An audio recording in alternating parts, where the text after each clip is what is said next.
Hey leaders, how you guys doing? I want to give you guys another training video on how we can have powerful and impactful groups, groups that are making a difference, and we can work towards that goal. But before we do that, I just want to give you guys a couple of our schedule updates, and then give you a little bit of a vision casting moving forward. So obviously, you guys, you know that we're about to get into a new building, and you know how exciting that is. I mean, I feel lucky because I just started, and I get to receive all the benefit that's going to come from having a space, and a space specifically kind of catered towards and crafted for both students and kids. But I also know that you guys have been a big part of supporting that financially. Looking forward to that in your prayers and just praying for people, even serving obviously your time with the student ministry. And there's going to be so much good, I think, that's going to happen in the student ministries over the next year and so on, but specifically next year because of both the building and what we're trying to build here. But because of what happened for me stepping in, I stepped in kind of the first week of September. So you guys, I mean, we're already into your fall schedule. And truthfully, I know I've said this, but I want you guys to hear this from me, that I feel like I'm still getting my feet under me a little bit. And that I'm just getting settled. And some of you are like, yeah, of course, like we expect that, and some of you don't care at all. But the reason I say that is because I think sometimes when you're in the day-to-day and you hear about wanting things to improve or get different, someone that's not in the ministry in the same way that you guys are, they're not there every week, they might see these changes from month to month and be like, oh yeah, good, things are happening. But you guys might be like, oh man, we're still out of the loop on details, and we're still... like we feel like, maybe we don't know how to lead a successful group or whatever it is, or we still feel like we're behind in a number of different areas. And so I just want you to hear from me first and foremost that because I stepped in at the time that I did, I feel like this whole period has been just playing catch up. We have a good break at Christmas time, and then I think we're starting back January 18th. So we've got like a solid about a month where we're not meeting with students. That's going to give me and Olivia and Emily some time to just really key in on like, okay, what do we need to do to make sure that the ministry is getting where it's going? And that starts with you guys. Like, we want to make sure that you guys feel equipped, that you feel trained, but that you also know what's going on and you understand why we're doing the things that we're doing and when we're doing the things that we're doing. So, yeah, I know you guys might know this, but I'm just asking for patience and understanding that like our communication and even how we get information and what's coming out to you guys is going to get better. And that's our hope, is that you guys feel like really supported and really well trained as we kind of embark on the next season, going into the winter and spring and fall, just for 2026, that you guys feel like you are equipped and excited about where the student ministry is heading, and you're a part in that. So yeah, and thank you guys again so much for serving. I mean, I know it sounds hard in a video like this. It feels like just lip service, but small group leaders are the backbone of student ministry. And you guys are really what make this run, and you help your students walk through the ins and outs of life. So thank you so much for that. A couple things we've got coming up is, so on the 23rd, we were supposed to do our Friendsgiving. Now on that night, our church is doing something called Advanced Commitment, which is for staff members and elders and a couple, like it's an invite night for some of the core people to come and be a part of the building campaign that we've been doing the last couple of years, the Kingdom Builders thing, and make their advanced commitment for other people. But on that night, because we aren't doing Friendsgiving, what we want to do instead is do basically like individual small group potlucks. So I'm going to give you guys a form this week as a part of your small groups, and it's just going to say whose house are we meeting at and who's bringing what. And it's a form for you to fill out with your small group that basically says, hey, what are we going to do on the 23rd to be together as a small group? I originally said we weren't going to meet on November 30th, but we will meet November 30th. So we'll have regular meetings up until the 23rd. We'll be off that week, or doing small group night out or small group potlucks, whatever you want to call it. So you'll be at your individual house at someone in your small groups. Then we'll meet the 30th. And then the 7th, December 7th, is our Christmas party. I'll talk to you guys about this too, but we're going to do, it's going to be really fun. We're going to call it Life Point Students Wrapped. And it's going to be like wrapped, like Christmas wrapping, but like the W is in parentheses because we're going to do rap battles. So I don't know if you guys ever heard of Dr. Seuss rap battles. It's kind of this fun event where you pick like a Dr. Seuss book and then you will pick a beat out and then you rap the lyrics that is Dr. Seuss book. It's a ton of fun. So we'll pick a couple Christmas books, a couple Dr. Seuss books because there's only like, truthfully, like 3 major Christmas books. It's like Rudolph the Red-Nosed Reindeer, which doesn't even like rhyme. But it's like How the Grinch Stole Christmas, The Night Before Christmas are the 2. So if you guys can find another one as a group, I think there's like Christmas Chicka Chicka Boom Boom or something like that. But I'll put that in there. There's a lot for you guys to fill out this week because basically I want your groups to feel like actual small groups, like adult small groups where you like do stuff together. So this hopefully will bond your small group because you'll be coming up with a Christmas rap together. And you'll have that. You'll do a potluck together. And then the last thing is on the 14th, I want our groups to participate. I know they're doing Serve Week this week, but I'd love for us to do small group service projects. I'm gonna try and figure out some service project options for you guys. But something that I'd really love to do is I've heard a number of you guys share about different passions you have for different service projects. And so I'd love for you as leaders to kind of be the one that actually leads that conversation of like, hey, what are you guys passionate about? And what are things in our community that we can serve in? Like if you want to help feed people who are starving, or if you're like, yeah, we want to go to a homeless shelter, or we want to make like goodie bags, like hygiene kits or whatever it is. Like I want you guys to pick what your group is passionate about and find those areas that you can serve. Because I think if you find something that, hey, we're passionate about and we can do this as a group and we can find the place we're going to serve as a group, I think it's going to make your students a lot more excited than if I'm just telling like, this group's going to a food pantry and this group's going to a homeless shelter and this group's going to. So if you guys get to pick a passion together as a group, I think it's going to make your group a lot more excited about serving.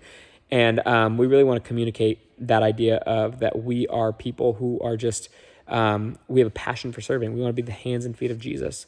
And when we actually feel a lot more contentment in our hearts and souls when we make our time about serving other people rather than focused on serving ourselves.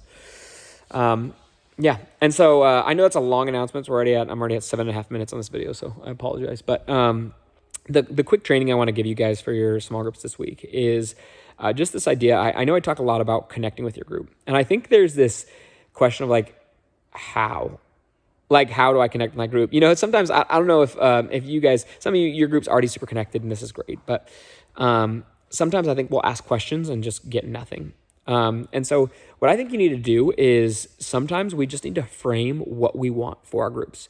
Something that I learned a couple of years ago is we always are trying to like get something without communicating what we're trying to get. So for example, you're trying to get your group to connect, but you never just tell your group, I'm trying to get you guys to connect.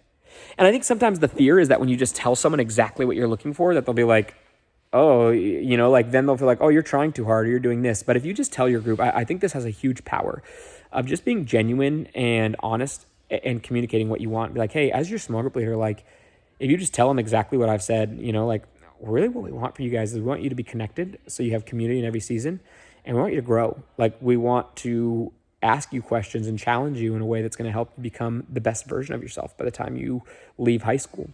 And if you just say like, and then you just ask, like, I want to help you guys connect. What do we need to do to get there? And sometimes if you even frame high lows that way and just go, the point of us doing high lows is so you can tell us about your week. So yeah, you can just tell us like, oh, here's a quick, good, high or low moment. But it's like, we want to know about the hard things that happen in your life. We want to know the struggles that you go through. So like when we share low, we want you to be able to get a little bit deeper and more vulnerable and share about how some of these things make you feel. And same with the highs. We want to celebrate what God is doing and the victories you have and the excitement you face. And so just speaking what you want to see to students, I think lifts a huge pressure off you and the students. Because then they're like, oh, now we get why you're doing this, and you're framing that for them.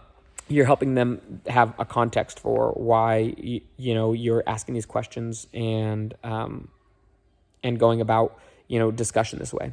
And so I think what we do there, and then the next thing that I think will really help with discussion, which again, I feel like I learned this from reading about Jesus in Scripture, but Jesus has this miraculous ability, and again, he's God, he knows everything about everyone. But he'll cut through the questions that people ask and get to the heart of the issue. And the more we can truly learn to listen to our students and be like, let me cut through the pocket answers and ask the deeper questions, I think the more impactful groups you're going to get. There's a lot of times like, and I think sometimes we're scared, like, what can I say as leaders? But just be yourself, just communicate to someone like you'd be communicating to a friend. I get their students and you don't want to like overshare, but like, I think sometimes they feel like we're trying to muster up this, like, what a good group leader looks like, but just be you. They just want the genuine you to lead their group. And so what you do is if you're just genuinely you, and then you just, like push yourself, and sometimes it's scary, but like asking next level questions. Like there's times where I'll kind of ask questions that feel almost borderline like, it's like, ooh, that's a little personal, but what I want is I want it to be personal. Like I want the groups to connect, so like if I have a student that's like, yeah, like let's say, for example, they're like,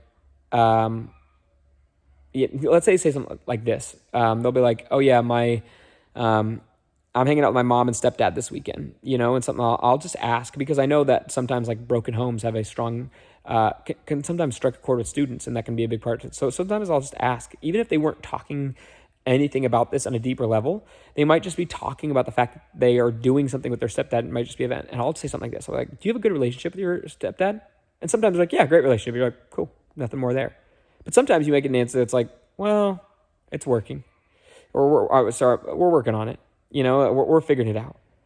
And what that just tells you is you're now getting to a level where you're starting to understand how that student got to be where they're at and who they are. And so it's always looking for, the way Jesus did, of cutting through just the mundane answers and the small talk, and being like, how can I get to the core of who you are? But you have to desire that and not be scared of it. You have to be willing to ask questions, and don't be weird, right? Like you don't just want to out of nowhere be like, so everyone here have a good relationship with their dad? Like you don't want to do that. Like it's not like, oh, that was uncomfortable, now no one wants to answer. But it's when a student is talking, really listening and being like, how can I ask a question that's gonna pull them out a little bit? And how can I dig a little bit deeper with these questions, so that students are willing to just share what's at the heart of who they are, rather than just being like this surface level part of us. And maybe even sometimes it just looks around and being like, okay, I know we did high lows in the past, but this week I want to talk about like, what's a dream of yours for the next year? What's something you dream about that you want to, or what's something that, what's an insecurity that you feel like you're facing right now? And especially as you start to get to know your group more, it's like, and then you being the first one to answer for them, and being like, hey, instead of high lows, we're going to do a dream and an insecurity. It's like, then you're getting a little bit of a deeper, people are more than just saying something bad that happened. They're not just stating a fact, but they're talking about who they are at the core of their being, what they're fearful of, and what they enjoy. So, that's, again, like I've said before, like small group leading is not a copy and paste. It's not a one size fits all. It's really you looking at your group and going, how can I focus on the puzzle that is my group and get them to be, to know each other and know God, and to be really open and vulnerable with who they are, to dive deep into community. And it's an endless pursuit, and it takes intentionality and question asking and really navigating, like, how do we address problems in our group? How do I make my group grow? How do I get people to invite my friends? But if we just start with being genuine and not being scared to ask deeper questions, to really pull students out of themselves, I think we're going to have great impact in groups and see a lot of fruit in our groups. So sorry for this long video. It's almost 15 minutes, but I appreciate you guys taking the time and watching this. And I just hope that, again, like I said, that we can do a better job of empowering you guys and putting you in positions to succeed and continue to train you so that you feel just so excited about where we're headed as a ministry. So I thank you guys for your time that you constantly sacrifice. Thank you for listening and supporting me. And you're really what makes this ministry successful. So we appreciate you guys more than you know. Have a great week.